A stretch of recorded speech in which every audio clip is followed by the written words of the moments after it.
back. Today we're going to make Schezwan sauce, rather a paste, which you're going to be able to store away and use it when you're making Chinese food like Chinese Schezwan fried rice or Schezwan noodles, or you want to serve with lollipop, which is very popular. For this, basically you require salt for seasoning, Chinese red chili sauce, which is available readily in the market, chopped green chilies, chopped ginger, finely chopped, fermented and pasted fresh chili paste, chopped garlic, chopped onion, and chopped celery. Additional to that, you will probably require optionally white vinegar, tomato ketchup, and Ajinomoto. So if we start with first soaking two types of chilies, the normal red chilies which you use for tempering your dals, bedgi mirch, or smooth skin kind of chilies, which are spicy, and the other variety is the crinkle skin Kashmiri chilies. It can be the small thin variety or the fat variety, which is basically more for color, the redness. So we soak this or boil this in hot water and soak it for some time, or boil it if you want it done faster, and then drain out the oil and just strain out the chilies and put it in the mixer and add a little hot water to it and then blend it. But you do not want to make a very smooth paste. Make a coarse paste where you can see the seeds not crushed and just about visible. Chilies will be more or less a paste, but coarse. It's required because it's just like sambal olek. If you have seen Indonesian or Malaysian sambal olek, similar to that, sauces can be served as well as with snacks, as well as added to the main course. Now to this chili paste, once it is made, you want to add quite a bit of salt.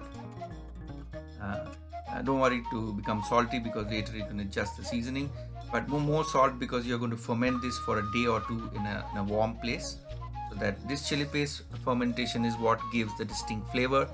And basically the sauce, the Schezwan sauce we are making, is nothing to do with the Chinese cuisine at all. It's totally Nepalese derivative, or Indo-Chinese food, you may call it. It's totally in our country. In China, you don't get this. Now, after the chili paste is made and after kept for 2 days, I'm just going to show you with the spoon the bubbles which are coming out from the fermented chili paste. That renders that, shows us that it is fermented.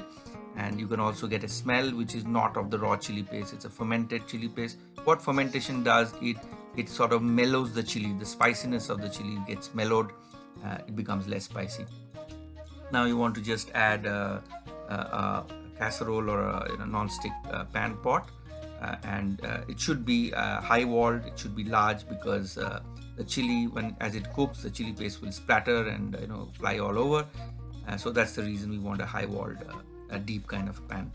To this you add cooking oil, normal cooking oil. The cooking oil should be in quite a quantity, because it has to be like a pickle. It will be stored, so the oil content needs to be high and needs to be released by the chili paste at the end of the cooking time. To this, first we're going to add chopped ginger. All the ingredients that I've shown you, chopped ginger, then saute it a bit.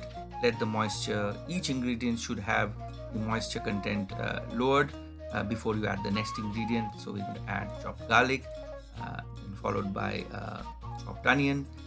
Fry that all well, and then goes in the chopped green chilies and chopped celery.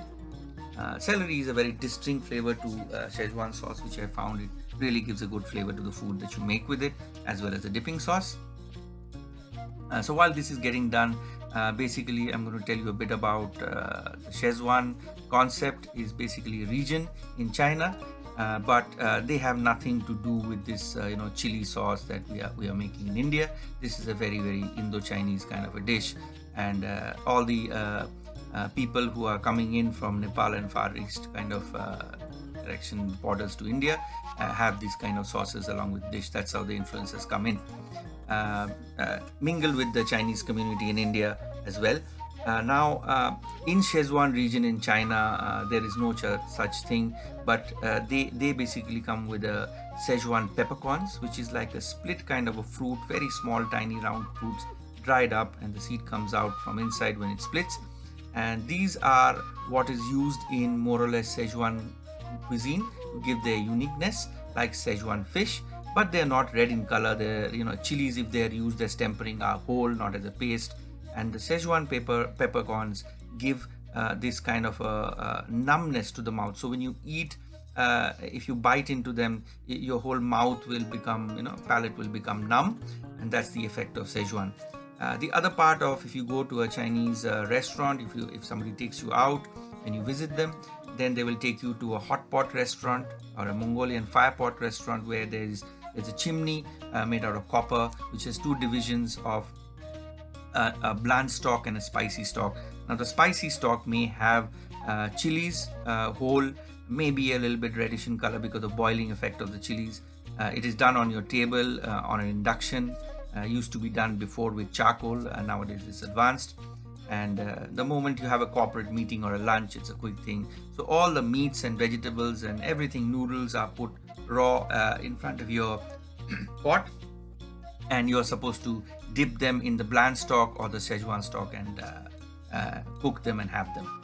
Now finally, after sauteing all the ingredients, chopped ingredients, and their moistures more or less evaporated and dried up, we add the fermented red chili paste which we had prepared earlier and kept. Saute this well, keep frying this in oil. So I hope that clears your idea of Indo-Chinese Schezwan dish and what actually is served in China.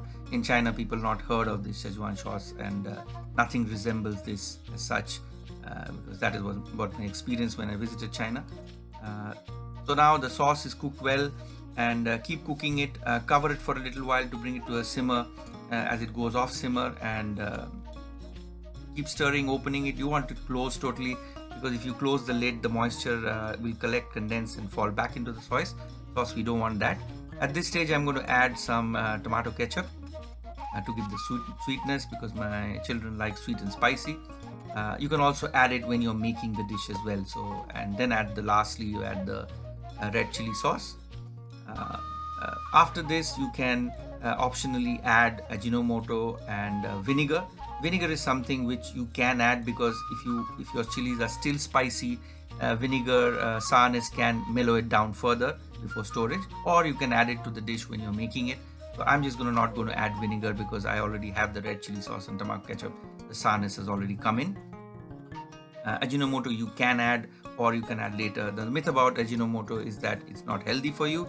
That's not very true, because you're not going to consume in that large quantity. It's a small quantity that you consume maybe weekly once. That has no effect. It's just like salt, because the content is sodium as well. So it's, as long as you don't have it every day, okay, it's fine. There you have it, Schezwan paste or Schezwan sauce.